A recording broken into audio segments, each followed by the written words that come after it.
Hello students, मेरा नाम शिवेंद्र श्रीवास्तव है और हम डिप्लोमा स्टूडेंट्स के लिए अप्लाइड फिजिक्स सीरीज कवर कर रहे थे। तो चैप्टर 6 का कवर कर रहे थे, तो उसमें जो रिमेनिंग टॉपिक्स हैं आपका विस्कस फोर्स, विस्कोसिटी क्या होता है, इन टॉपिक्स के बारे में आज की वीडियो में डिस्कस करेंगे। ठीक है, तो बात कर लेते हैं विस्कस फोर्स होता क्या है। ठीक, तो विस्कस फोर्स जैसे कि आपने ऑयल, वाटर वगैरह में क्या होता है, जब फ्लो करता है मतलब बहता है तो उसमें लेयर्स होती हैं। ठीक है, ऊपर की लेयर, नीचे की लेयर्स। आप लेयर्स के बारे में समझें, इसकी सतह है। ठीक है, ऊपर की सतह, नीचे की सतह और फिर नीचे की सतह, इस तरीके से मल्टीपल लेयर्स में फ्लूइड बहता है। ठीक है, तो उस केस में होता क्या है कि आपने ये भी देखा होगा कि ऊपर की जो सतह होती है वो काफी तेजी से मूव कर रही होती है और नीचे जैसे जैसे जाएंगे वैसे वैसे क्या होती है, वेलोसिटी डिक्रीज होने लगती है। ठीक है, तो विस्कस फोर्स क्या है कि when a fluid like water और ऑयल, ठीक है, पानी या तेल की बात हो रही है, जब फ्लो करता है, बहता है, different layers of the fluid move with different velocities. मतलब जो आपकी लेयर्स होती हैं, हर लेयर क्या होती है, डिफरेंट वेलोसिटी के साथ मूव करती है। ठीक है, उसके बाद द लेयर्स, दूसरा point, the layers moving faster, जो लेयर तेजी से मूव कर रही है, ठीक है, पुल करती है, खींचती है किसको, स्लोअर लेयर को अपने साथ। ठीक है, जो तेजी से जो लेयर जा रही है वो अपने जो हल्की लेयर के साथ उसको क्या करता है, अपने फ्लो के बहाव के साथ बहाने की कोशिश करता है। तो वाइल स्लोअर लेयर क्या करता है, स्लोअर जो हल्की, जो धीमी गति से लेयर मूव कर रही है वो क्या करेगा, रेस करेगा मोशन का। ठीक है, वो अपना स्टेट में चेंज होने का विरोध करेगा। ठीक है, तो इसमें क्या है, जब कभी भी आप किसी चीज को खींचेंगे तो एक फोर्स लगेगा। ठीक है, तो जो लेयर तेजी से मूव कर रही है वो एक फोर्स लगाएगी धीमी लेयर पर, वो वही फोर्स हमें क्या है, विस्कस फोर्स है। ठीक है, the resting force between fluid layers is called viscous force. जो भी आपका फोर्स जो जिस चीज को रेस कर रहा है, मतलब जो स्लोअर लेयर थी जो मूव कर रही थी वो क्या कर रहा है, विरोध कर रहा है मोशन का कि हमें मत खींचो। ठीक है, तो वही रेस्टिंग फोर्स हमें क्या बताता है, विस्कस फोर्स होता है। ठीक है,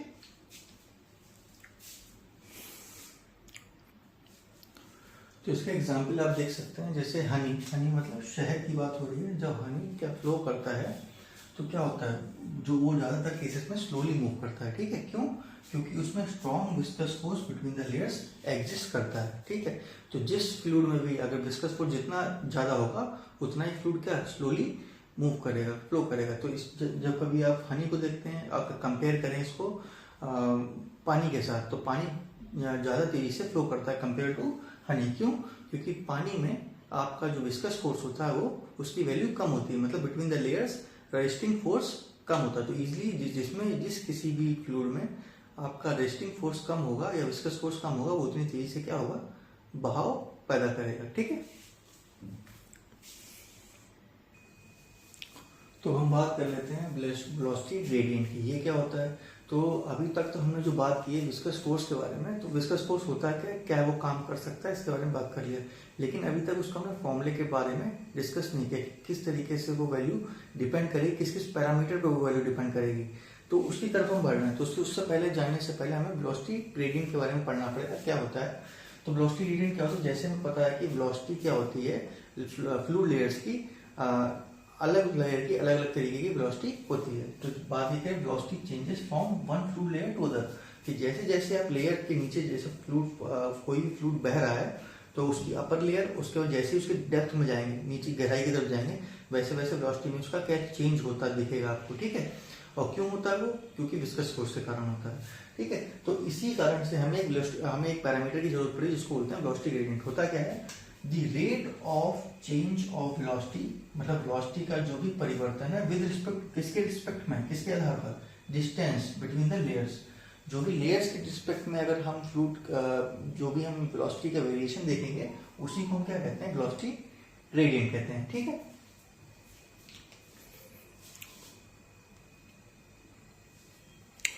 तो हम डायग्राम से समझ लेते हैं वेलोसिटी ग्रेडियंट एक्चुअल में है क्या। ठीक है, तो यहाँ पर हमने एक वाटर फ्लो ले रखा है, किसी सतह पर पानी बह रहा है, तो उसकी मल्टीपल लेयर्स बताई हैं, लेयर 1, लेयर 2, लेयर 3, लेयर 4। ठीक है, तो हमने जैसे बात की थी कि लेयर के अकॉर्डिंग क्या होता है, उसकी वेलोसिटी चेंज होती है। तो उस ऊपर की सतह ज्यादा तेजी से जाएगी, फिर कम, फिर और कम, फिर सबसे कम। ठीक है, तो इस तरीके से हमें यहाँ दिख पा रहा है कि वेलोसिटी जैसे जैसे लेयर्स के डिस्टेंस के नीचे जाते जा रहे हैं वैसे वैसे क्या वेलोसिटी में वेरिएशन आ रहा है।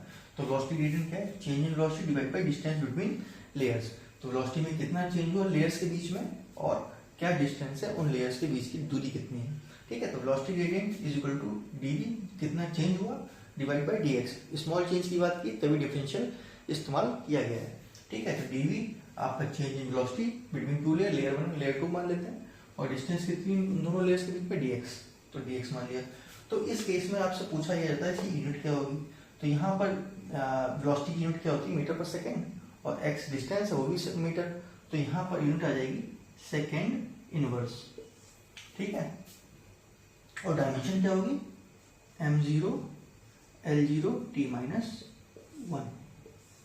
ठीक है, तो इस तरीके से हम वेलोसिटी ग्रेडियंट को डिफाइन करते हैं। ठीक है, तो हम बात कर लेते हैं विस्कोसिटी क्या होता है। ठीक है, तो विस्कोसिटी क्या है, इसको इस तरीके से समझिए जैसे हमने फ्रिक्शन पढ़ा था। तो फ्रिक्शन क्या होता है? दो सॉलिड सरफेस के बीच में रेजिस्टेंस फोर्स, उसका रिलेटिव मोशन क्या करता था? अपोज करता था। तो सेम चीज आपका जो फ्लूइड की लेयर्स के बीच में जो मूवमेंट हो रहा है वो भी क्या रिलेटिव मोशन है, क्योंकि वेलोसिटी आपकी अलग अलग है। तो उस केस में जो उसको रेजिस्टेंस या विरोध पैदा कर रहा है मूवमेंट में, वो प्रॉपर्टी क्या है? उसको प्रॉपर्टी का नाम दे दिया गया है विस्कोसिटी। ठीक है, इसको भी देखते हैं। तो विस्कोसिटी को डिफाइन करते हैं। It is defined as the property of a fluid, fluid की प्रॉपर्टी है which offers resistance to the movement of one layer of a liquid fluid over another adjacent layer। तो जैसे फ्लूइड हमको पता है जैसे लेयर के अकॉर्डिंग क्या है कि आपका वेलोसिटी अलग अलग होती है। तो हाँ, यहाँ पे विस्कस फोर्स के बारे में बात किया था कि एक लेयर जो स्पीड में जा रही है वो दूसरे लेयर को खींचती है। तो उस केस में जो आप मूवमेंट है, रेजिस्टेंस जो पैदा कर रहा है वो किस प्रॉपर्टी की वजह से बोला था? विस्कोसिटी की प्रॉपर्टी की कारण ही ऐसा होता है। ठीक है, और इट इज इसको इस तरीके से डिफाइन कर सकते हैं। It is a property of a fluid by virtue of which it opposes the relative motion between its different layer. तो जितनी भी डिफरेंट लेयर्स के बीच में जो भी अपोजिंग रिलेटिव मोशन को जो अपोज करता है उसी को हम क्या कहते हैं?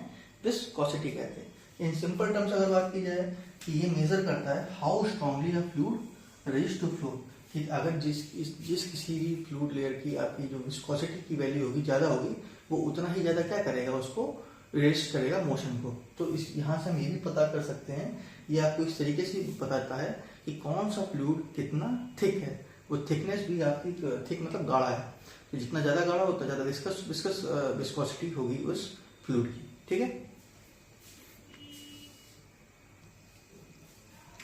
तो हम इन टर्म्स ऑफ फॉर्मूला बात कर लेते हैं कि विस्कोसिटी होता क्या है। ठीक है, तो ये आपका वही चीज है, एक सरफेस है उसके बीच में क्या मल्टीपल लेयर्स, वाटर या किसी भी लिक्विड फ्लो कर रहा है, उसमें आपका वेलोसिटी प्रोफाइल, जो वेलोसिटी चेंज हो रही है किस रिस्पेक्ट में, उसका एक प्रोफाइल बना के दे दिया गया है। तो होता क्या है, जब कभी भी वाटर फ्लो करता है तो आपने ये देखा होगा कि उसकी पहली सतह दूसरी सतह पे क्या कर रहा है? घिसने या रगड़ने की कोशिश कर रहा है। जैसे हम किसी फ्लोर को क्या करते हैं? साफ करते हैं पानी की लगा के या फिर पोछा लगा के। तो उस केस में क्या हम शेयर स्ट्रेस का इस्तेमाल होता है। तो यहाँ पर ये बात ये की जाती है कि जो शेयर स्ट्रेस है वो किसके प्रोपोर्शनल होगा? डायरेक्टली वेलोसिटी ग्रेडियंट के। तो ये जो फॉर्मुलेशन है इसको इसी को बोलते हैं न्यूटन्स लॉ ऑफ विस्कोसिटी। ठीक है, तो ये आपके सिलेबस में नहीं है, लेकिन न्यूटन्स लॉ ऑफ विस्कोसिटी आपका विस्कोसिटी समझने के लिए इंपॉर्टेंट है। तो शेयर स्ट्रेस क्या है? डायरेक्टली प्रोपोर्शनल है वेलोसिटी ग्रेडियंट के। और जो शेयर स्ट्रेस है जैसे प्रोपोर्शनलिटी कांस्टेंट करेंगे तो यहाँ पर एक सिंबल आता है नीटा, इसको क्या कहते हैं? Coefficient of velocity, coefficient of viscosity. ठीक है, यही आपको बताता है इसकी वैल्यू जितनी ज्यादा होगी उतना ही क्या होगा? लिक्विड आपका फ्लूइड क्या होगा? थिक होगा। ठीक है, उतना ही रेजिस्टेंस शो करेगा। तो अब जैसे shear stress formula tau is equal to eta dv by dx आ गया। हमें पता है शेयर स्ट्रेस क्या होता है? फोर्स डिवाइड बाई एरिया, और इसको हमने इसको रिप्लेस करेंगे तो force is equal to eta A dv by dx आ जाएगा। तो इस केस में क्या F बराबर, F क्या है? विस्कस फोर्स है, नीटा क्या कोफिशिएंट ऑफ विस्कोसिटी है, ए क्या है? एरिया ऑफ लेयर्स, लेयर्स के बीच में कितना एरिया है, dv by dx velocity gradient है। तो इस तरीके से हम विस्कस फोर्स को रिप्रेजेंट कर सकते हैं। ठीक है, तो हम बात कर लेते हैं इसका असाइंड सिस्टम क्या होगा कोएफिशिएंट ऑफ विस्कोसिटी का। तो हमें फॉर्मूला पता है tau is equal to eta dv by D x. तो नीटा को हम tau DV by D x भी लिख सकते हैं। तो हमें टाउ का जैसे पता है कि इसका जो असाइंड होता है न्यूटन पर मीटर स्क्वायर और पास्कल होता है, डीवी बाई डी एक्स का सेकंड इनवर्स होता है। जब इसको सॉल्व करेंगे तो नीटा की जो आपका यूनिट आ जाएगी वो ऐसे यूनिट आ जाएगी पास्कल सेकेंड। ठीक है, तो डायमेंशन क्या हो जाएगी, तो जैसे शियर स्ट्रेस की डायमेंशन आपकी ml-1 t-2 होती है डिवाइड बाई t-1 सेकेंड आपका वेलोसिटी ग्रेडियंट का है। इसको सॉल्व करने के बाद आपको जो डायमेंशन मिलेगी ml-1 t-1 आएगी। डायरेक्टली आपको एग्जाम में ही पूछा जा सकता है। ठीक है,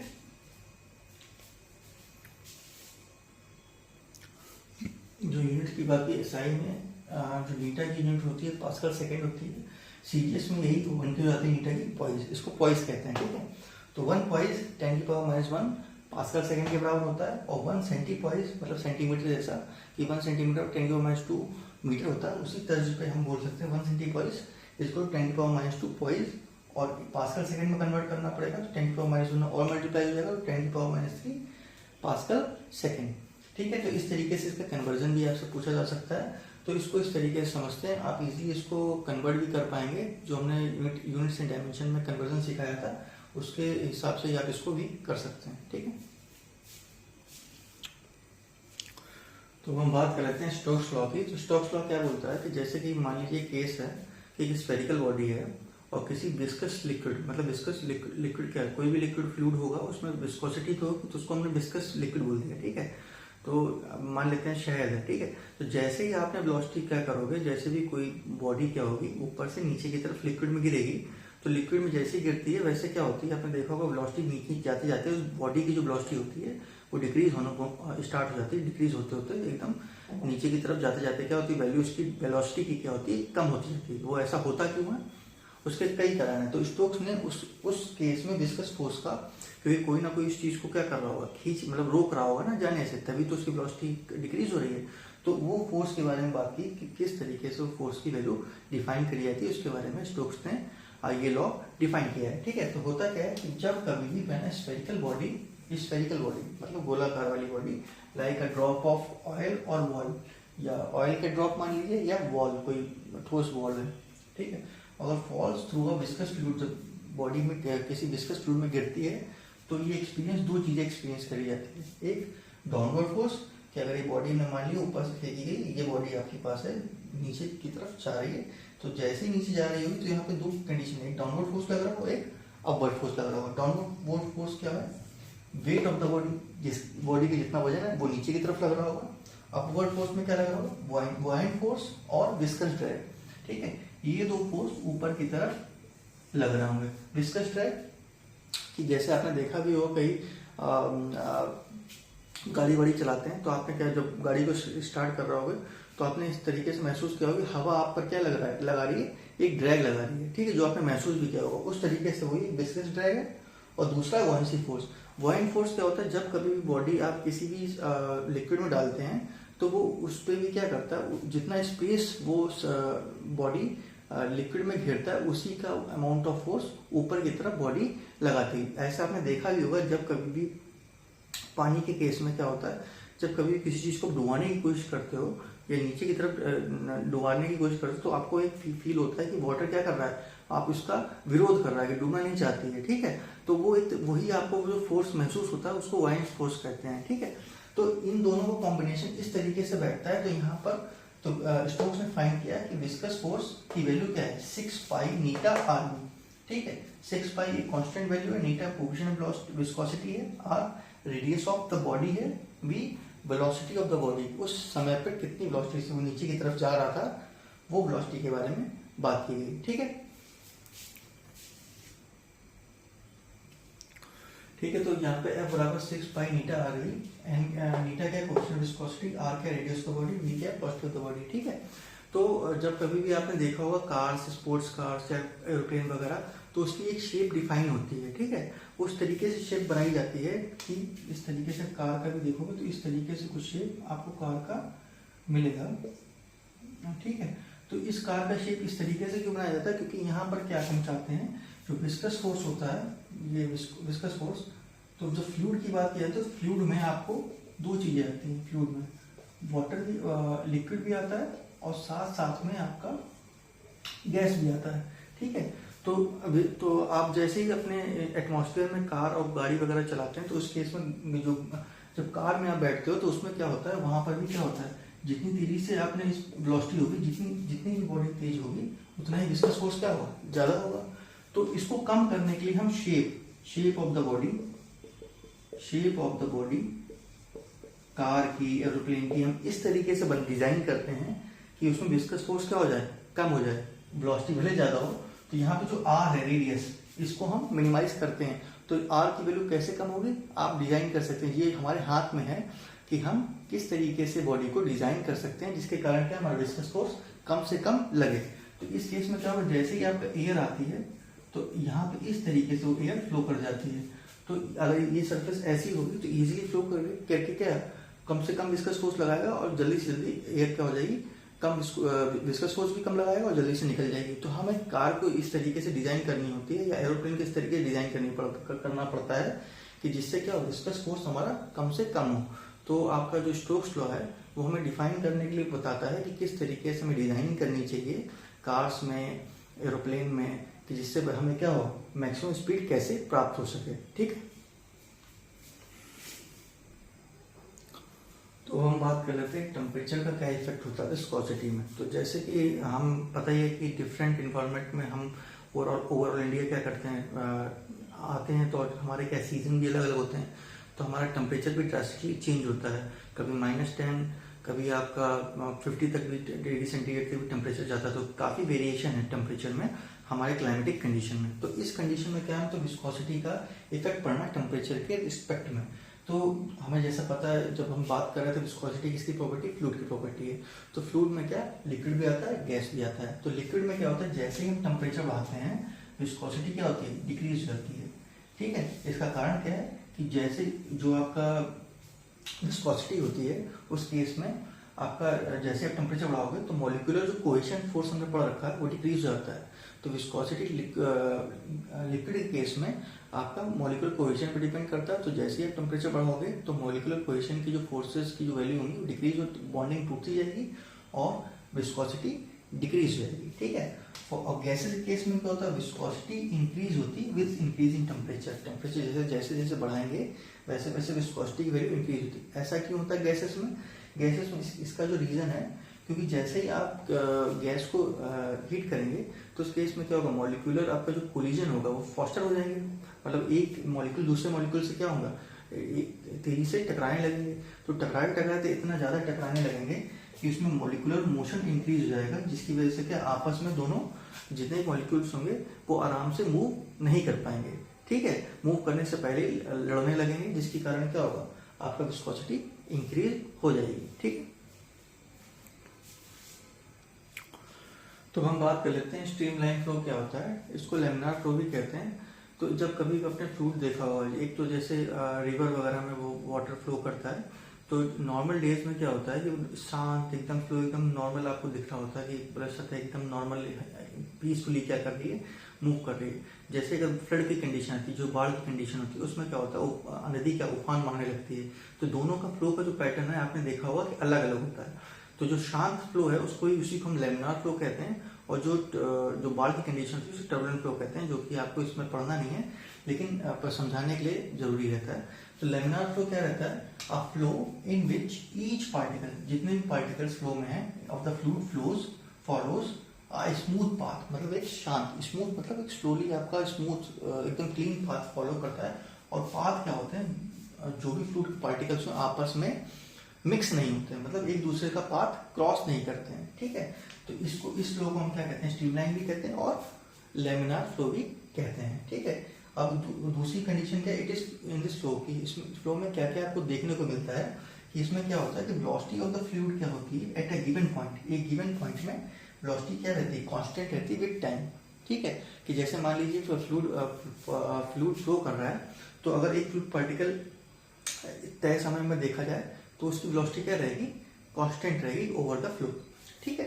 दूसरा क्या है, ज्यादातर केसेस कब होता है, जब वेलोसिटी जो स्पीड होती है काफी स्लो होती है, और केसेस अगर पाइप्स की बात की तो स्मूथ पाइप्स में ही पाया जाता है, ठीक है। तो हमें पता है कि जैसे कि नॉर्मल पेस में बात की जाए, नॉर्मल कंडीशन में, तो रिवर क्या होती है, हल्के हल्के मूव करती है, तो स्पीड उसकी काफ़ी स्लो होती है। लेकिन जब बाढ़ की कंडीशन आ जाती है तो उसमें क्या होता है, वेलोसिटी बढ़ जाती है। तो लो स्पीड में ही आपको लैमिनार फ्लो या स्ट्रीमलाइन फ्लो देखने को मिलेगा। और जैसे ही बाढ़ स्पीड बढ़ा देंगे या फिर स्मूथ पाइप नहीं रहेगा, स्मूथ पाइप रहने का मतलब है कि उसमें खुरदुरा हो गया है, तो उस केस में क्या विस्कस फोर्स ज़्यादा लगेगा। उस केस में क्या होगा, आपका फोर्सेस ज़्यादा होंगे तो उसमें क्या कहते हैं, आप ज़्यादा विरोध करेंगे तो उस हिसाब से क्या है, कभी कभार क्या पाइप के अंदर चोक भी हो जाता है पाइप। तो उसमें क्या होता है, उस कंडीशन में वो फ्लो नॉर्मली पेस पे नहीं बह पाता है, तो उस केस में हम स्ट्रीमलाइन फ्लो नहीं कह पाएंगे। ठीक है, तो इसमें स्ट्रीमलाइन फ्लो आप देख भी पा रहे होंगे। तो यहाँ पर क्या है, इस लेयर की जो वेलोसिटी है वो कॉन्स्टेंटली सेम है, इसकी सेम है, इसकी भी सेम है। और लेकिन पाइप के केस में बात किया जा रहा है, दोनों साइड में क्या है, इधर भी बॉल होगी और इधर भी पाइप की सरफेस आएगी। तो इस केस में क्या है कि वेलोसिटी इस तरीके से, जो भी लेयर की बात हो रही है उस केस में क्या होगी, वेलोसिटी कांस्टेंट रहेगी over the flow, over the pipe. ठीक है, और इस केस में इस तरीके से देख भी पा रहे हैं कि ओवर द फ्लो हमारा कोई इंटरमिक्सिंग नहीं हो रहा था। जैसे कई बार हम क्या चीज़ को मिलाने की कोशिश, पानी में नमक मिलाते हैं तो उसमें क्या करते हैं, पूरा चलाते हैं, तो उसमें क्या है, जो लेयर्स होती हैं वेल डिफाइन नहीं होती हैं, उसमें क्या होता है, वो मिक्सिंग होने लगती है, तो ये लेयर नीचे आ जाएगी, नीचे वाली ऊपर चली जाएगी। तो उस टाइप के फ्लो को हम टर्बुलेंट कहते हैं। इसमें क्या है, पैटर्न स्मूथ तरीके से वाटर फ्लो करता है। तो हम बात कर लेते हैं question of continuity. Continuity question होती क्या है, ये बेस्ड है कंजर्वेशन ऑफ, किस प्रिंसिपल पे बेस्ड है, कंजर्वेशन ऑफ मास। ठीक है, तो कंजर्वेशन ऑफ मास क्या बोलता है कि हम मास नहीं बना सकते हैं, नहीं डिस्ट्रॉय कर सकते हैं। तो उसके हिसाब से हम क्या बोल सकते हैं कि अगर एक पाइप फ्लो है, पाइप में पानी बह रहा है, अगर इनलेट पे उसका जो, जहाँ से पानी बहना स्टार्ट हुआ उसका एरिया A1 है, वेलोसिटी V1 है उस पाइप के अंदर फ्लो का। दूसरा जो पाइप है उसके साथ जो लगा हुआ है, अब उसका एरिया A2 हो गया, वेलोसिटी क्या हो गई, V2 हो गई। ठीक है, तो क्या बोलेगा, तो अब यहाँ पर जो मास फ्लो रेट होगा बॉडी का पूरे के पूरे ओवर द फ्लो क्या रहेगा, कांस्टेंट। मतलब जितना मास इन हुआ उतना ही मास बाहर गया रेट से। ठीक है, तो यहाँ पे बोला ये था फॉर एन इनकम्प्रेसिबल फ्लूइड। ठीक है, यहाँ पर माना ये जा रहा है इनकम्प्रेसिबल फ्लूइड का मतलब क्या होता है कि ऐसा फ्लूइड जो जिसका वॉल्यूम चेंज ना हो, ये हमने एजम्पशन मान कर रखा है। ठीक है, तो for an incompressible fluid the rate of flow remains constant along the flow. Flow के डायरेक्शन में जो रेट होगा फ्लो का जो रेट होगा वो क्या रहेगा, कांस्टेंट रहेगा। तो हम यहाँ पर लिख पाते हैं अगर फ्लो की बात की जाए तो फ्लो में हम बात करें, मास रेट फ्लो होता है m डॉट। ठीक है, तो यह मास क्या है, rate of change of mass with respect to time क्या रहेगा, कांस्टेंट। ठीक है, तो जितना मास बॉडी पाइप के अंदर गया उतना ही मास बाहर निकला, कोई इकट्ठा नहीं हो रहा, बस आ रहा है और जा रहा है। तो उस केस पे हम क्या बोलते हैं, मास फ्लो रेट। आप area A1 B1 equal to A2 V2। A1 क्या है, एरिया एट इनलेट पाइप का cross section area. V1 velocity in first pipe, inlet वाले पाइप में कितनी वेलोसिटी थी, A2 बाहर वाला एरिया कितना है और उसकी वेलोसिटी कितना है। ठीक है, तो A1 B1 equal to A2 V2 यहाँ पे आ रहा है। तो यहाँ पे हम ये भी देख पा रहे हैं कि यहाँ इधर क्या है, एरिया बड़ा है और इधर छोटा है और वैल्यू क्या रहती है। तो यहाँ पर क्या है, इस तरीके से बात कर सकते हैं, अगर यहाँ पे एरिया ज्यादा है तो इसकी वेलोसिटी यहाँ से क्या होगी, कम। क्यों, क्योंकि यहाँ पे एरिया कम है, तो एरिया कम है तो किसको आना पड़ेगा, कांस्टेंट करने के लिए वेलोसिटी को बढ़ना पड़ेगा। तो V2 वेलोसिटी बढ़ जाएगी और A1 का एरिया ज्यादा तो V1 की वेलोसिटी कम हो जाएगी। तो इसको आप देख भी पा रहे होंगे, जैसे जैसे अगर एरिया कम होता है वैसे वैसे वेलोसिटी की वैल्यू क्या हो जाती है, इंक्रीज होती है। इसका एप्लीकेशन आप देख भी पाते हो पाइप्स में, जब कई बार हमको पाइप गाड़ी वगैरह कार वगैरह धुलनी होती है या साइकिल धुलनी होती है, तो उसमें क्या होता है, कई बार पाइप को प्रेशर डिस्चार्ज बढ़ाने के लिए या फिर फ्लो रेट बढ़ाने के लिए क्या करते हैं, उसका क्रॉस सेक्शन कम कर देते हैं। वहाँ पे फ्लो रेट नहीं बढ़ता है, वहाँ पे आपका वेलोसिटी बढ़ जाती है। तो जैसे ही आप किसी पाइप का एरिया कम करते हैं, वेलोसिटी क्या होती है, इंक्रीज होती है। और जैसे ही आप ओपनिंग उसकी सही कर देंगे तो एरिया क्रॉस सेक्शन बराबर हो गया, तो वेलोसिटी क्या होती है, कम हो जाती है। तो ये केस आप कंटिन्यूटी इक्वेशन से भी देख सकते हैं। ठीक है, तो हम बात कर लेते हैं बर्नौली थ्योरम क्या होती है। ये बेस्ड है किस पे, कंजर्वेशन ऑफ एनर्जी पे। तो कंटिन्यूटी क्वेश्चन आपकी बेस्ड थी कंजर्वेशन ऑफ मास पे, Bernoulli theorem conservation of energy पे बेस्ड है। तो यहाँ पे क्या किया जाता है कि यहाँ पर क्या होगी, एनर्जी कांस्टेंट होगी। तो अब हम बात ये कर लेते हैं फ्लूइड में किस तरीके की एनर्जी होती है, तो उसका सम क्या होगा, कांस्टेंट होगा। ठीक है, तो इट स्टेट्स दैट, पहले यहाँ पे कुछ क्या कह रहा है, state that for a steady flow, ठीक है, कौन सा स्टेडी होना चाहिए, इनकम्प्रेसिबल होना चाहिए और नॉन विस्कस फ्लो होना चाहिए। स्टेडी फ्लो, इनकम्प्रेसिबल फ्लो और नॉन विस्कस फ्लो होना चाहिए, तब हम कह पाएंगे the sum of pressure energy, kinetic energy और पोटेंशियल एनर्जी, इनका सम क्या होगा, कांस्टेंट। लेकिन यहाँ पर एक बात और लिखी, पर यूनिट वॉल्यूम के करस्पॉन्ड में। ठीक है, तो जो भी एनर्जी हम इस्तेमाल कर रहे हैं उसका पर यूनिट वॉल्यूम के हिसाब से हम क्या कह पाएंगे, वो क्या रहेगा, कांस्टेंट रहेगा। ठीक है, तो बात ये कर लेते हैं, ये चीज स्टडी का मतलब क्या होता है। स्टडी का मतलब इस तरीके से आप समझिएगा कि समय के साथ कोई भी पैरामीटर फ्लो में चेंज नहीं हो रहा, तो उसको स्टडी फ्लो कहते हैं। इनकम्प्रेसिबल, कि कोई भी लिक्विड जो भी इस्तेमाल कर रहे हैं, फ्लूइड या लिक्विड, उस केस में क्या है, वो उसका वॉल्यूम वो कंप्रेस नहीं हो रहा, मतलब इनकम्प्रेसिबल मतलब दब नहीं सकता है, दब नहीं सकता मतलब उसका वॉल्यूम चेंज नहीं हो सकता है। ठीक है, ऐसा फ्लूइड होता तो नहीं है, लेकिन हम मान रहे हैं। तीसरा केस है नॉन विस्कस। तो विस्कस, समझो विस्कस फोर्स पढ़ रखा था कि फ्लो होता है तो फ्लूइड में क्या होता है, आपका विस्कस फोर्स लगता है, लेयर्स के हिसाब से वेलोसिटी चेंज होती है। तो यहाँ पर उस फोर्स को हम जीरो करके चल रहे हैं। तो यहाँ पे पहली बात है कि it state that for a steady flow, incompressible flow और नॉन विस्कस फ्लो के लिए हम क्या कह पाएंगे, ये sum of pressure energy, kinetic energy and potential energy per unit volume क्या रहता है, कांस्टेंट। तो यहाँ पे पी प्रेशर एनर्जी की बात हो रही है, हाफ रो बी स्क्वायर, आपने पढ़ रखा है हाफ एम बी स्क्वायर। तो यहाँ पे रो बी स्क्वायर के हिसाब से kinetic energy per unit volume की बात की गई है और potential energy per unit volume की बात की, एमजीएच पर रखा था पोटेंशियल एनर्जी। यहाँ पे क्या है, रो जी एच, रो डेंसिटी है, जी ग्रेविटी है, एच हाइट ऑफ द, जहां पर भी फ्लो के बीच में जो भी हाइट का डिफरेंस है उसके रिस्पेक्ट में ये बात की गई है। ठीक है, इसको डायग्राम से भी समझ लेते हैं। तो हम बात कर लेते हैं बर्नौली थ्योरम कहता है क्या है, इस तरीके से कि एक पाइप है जिसका क्या है, यहाँ पे वेलोसिटी v1 है, फ्लूइड यहाँ से इन हो रहा है, आउट उधर की तरफ से हो रहा है। तो इनलेट पे प्रेशर P1 है, आउटलेट पे प्रेशर P2 है, हाइट जो रेफरेंस लेवल से ले रखा है H1 ये ले रखा है, H2 दूसरे पॉइंट पे ले रखा है। तो इस केस में हम बर्नौली थ्योरम किस तरीके से लिखेंगे कि हमको पता है प्रेशर एनर्जी, पहले प्रेशर एनर्जी तो P1 इनलेट का देख लेते हैं। इनलेट केस में P1 प्लस कितना वेलोसिटी है V1, तो हाफ रो V1 स्क्वायर, क्योंकि फ्लूइड आपका इनकम्प्रेसिबल है। तो इनकम्प्रेसिबल फ्लूइड का मतलब क्या हो गया, तरीके से वॉल्यूम कांस्टेंट है, इसका मतलब डेंसिटी क्या है, कांस्टेंट है। ओवर द फ्लो डेंसिटी क्या रहेगी, सेम रहेगी। ठीक है, फिर हाइट h1 है, तो यहाँ पर आपका रो जी h1 आ जाएगा। ठीक है, इक्वल टू किसके बराबर, जो दूसरे केस में दूसरे पॉइंट पे प्रेशर क्या है, यहाँ पे P2 है, वेलोसिटी क्या है V2 है, तो half rho V2 square plus rho g H2, क्योंकि हाइट क्या है आपकी H2 है। तो यहाँ पर आपको ये पता लग रहा है कि हाइट जो चीजें हमने पोटेंशियल एनर्जी में पढ़ी थी, रो जी एच, बस ये है कि आपको जो भी एनर्जी दी जा रही है वो पर यूनिट वॉल्यूम के केस में कंसीडर की जा रही है। ठीक है, तो H1 हाइट है तो रो जी H1, H2 हाइट है तो रो जी H2।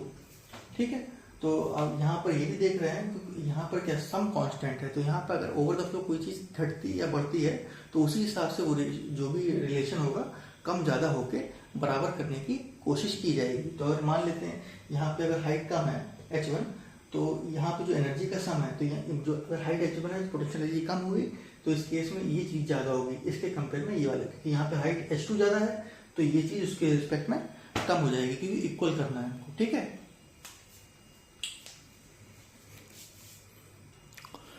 तो जैसे कि हमने बात की, ये इन टर्म्स ऑफ एनर्जी लिखी हुई इक्वेशन, अगर बाय चांस हमको इन टर्म्स ऑफ हेड बताना है कि हेड की टर्म्स में, मतलब हाइट की टर्म्स में हम इस एनर्जी को रिप्रेजेंट करना चाहें, उसको कैसे करेंगे। ज्यादातर केसेस में जो हम फ्लूइड पढ़ते हैं तो इन टर्म्स ऑफ हेड की बात की जाती है, लेंथ की बात की है, कितना हाइट चढ़ा, कितना pressure energy, in terms of head की टर्म्स में हम ज्यादातर कैलकुलेट करते हैं। तो उन टर्म्स में कैसे करेंगे रिप्रेजेंट, उसको भी देख लेते हैं।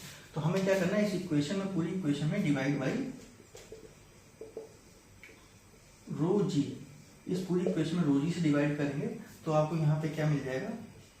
अब केवल और केवल एक टर्म की बात करता हूँ, P divide by rho G plus V square by 2g plus H क्या रहेगा, कांस्टेंट। ठीक है, तो ये हो गया आपका, इसको बोलते हैं प्रेशर हेड।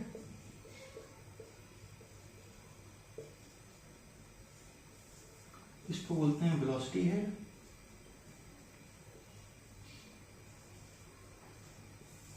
और इसको बोलते हैं पोटेंशियल हेड। तो पूरी की पूरी जो भी इक्वेशन है आपकी इन टर्म्स ऑफ मीटर्स आ जाती है। हेड है, हेड का मतलब मीटर्स। तो जब कभी भी आपको इस तरीके से भी डिफाइन किया जाता है कि Bernoulli theorem summation of pressure head, velocity head और पोटेंशियल हेड का जो समेशन क्या है, कांस्टेंट है, इन टर्म्स में भी हम बात करते हैं। तो एप्लीकेशन ऑफ ट्रेसली थ्योरम, ठीक है, तो ये एप्लीकेशन है बर्नौली थ्योरम का कि बर्नौली थ्योरम कैसे अप्लाई की जाती है किसी भी चीज में। तो उसमें यहाँ पे एक स्पेशल केस है कि एक टैंक है, ठीक है, उसमें फ्लूइड भरा हुआ है और ओपन टू एटमॉस्फेयर है। ये जो टैंक है वो ओपन टू एटमॉस्फेयर है दोनों एंड से, और इसके जो बॉटम पे डेप्थ एच हाइट पे आपका एक स्मॉल होल है। ठीक है, होल मतलब छिद्र टाइप का होल, कुछ ना कुछ ओपनिंग है। तो इस केस में बोला जाता है कि जो फ्लो की जो वेलोसिटी होगी यहाँ पर वो क्या होगी, √2gh। एच क्या है, हाइट ऑफ द फ्लूइड, कितना हाइट फ्लूइड टैंक में भरा हुआ है। तो यहाँ पर वेलोसिटी का फॉर्मूला है √2gh आता है। ठीक है, तो g क्या है, ग्रेविटी, h क्या है, हाइट। तो यहाँ पे वेलोसिटी हम फ्लो इस तरीके से निकाल सकते हैं, या कितनी तेजी से फ्लो। तो यहाँ पर अब क्या है, जितना ज्यादा हाइट होगा उतना ज्यादा क्या है, वेलोसिटी होगी, फ्लूइड की फ्लो की वेलोसिटी होगी। तो कई बार आपसे कहा यह जाता है कि अगर ऊपर आपका टैंक में अगर होल है तो वहां पर चिंता करने की जरूरत नहीं है, तो वहां पर वेलोसिटी कम होगी और कम तेजी से पानी निकलेगा कंपेयर टू अगर नीचे आपका बॉटम ऑफ द टैंक क्या है, अगर छेद है तो वहां पर क्या होगा, तेजी से पानी निकलेगा। ठीक है, तो जब समरसेबल की फिटिंग वगैरह भी की जाती है, तो जब समरसेबल का पाइप होता है जो इनलेट वाला होता है वो ऊपर की तरफ होता है, और जब आउटफ्लो के लिए किया जाता है कि जहाँ से पानी निकाला जाता है वो बॉटम ऑफ द टैंक में ही किया जाता है। ठीक है, वहीं से हमें ओपनिंग दी जाती है। क्यों दी जाती है, क्योंकि वहां पर हमें सबसे ज्यादा फ्लो वेलोसिटी की मिलेगी। ठीक, तो आज के टॉपिक्स में हमने ज़्यादातर केसेस में जो भी प्रॉपर्टी डिस्कस की हैं वो फ्लूइड के रिस्पेक्ट में बात की है कि विस्कोसिटी क्या होता है, आपका न्यूटन्स लॉ ऑफ विस्कोसिटी किस तरीके से डिफाइन किया है, स्ट्रीम लाइन क्या होता है, बर्नौली थ्योरम क्या होती है, कंटिन्यूटी इक्वेशन क्या होती है। ये सारे टॉपिक्स आपके इंपॉर्टेंट हैं। और ये सारे जो टॉपिक्स हैं चैप्टर 6 में इंक्लूड किए गए थे, और आप डिप्लोमा स्टूडेंट्स के लिए सारी चीज़ें पढ़नी ही हैं आपको। तो इसका इस वीडियो के माध्यम से आप हेल्प ले सकते हैं। Thank you.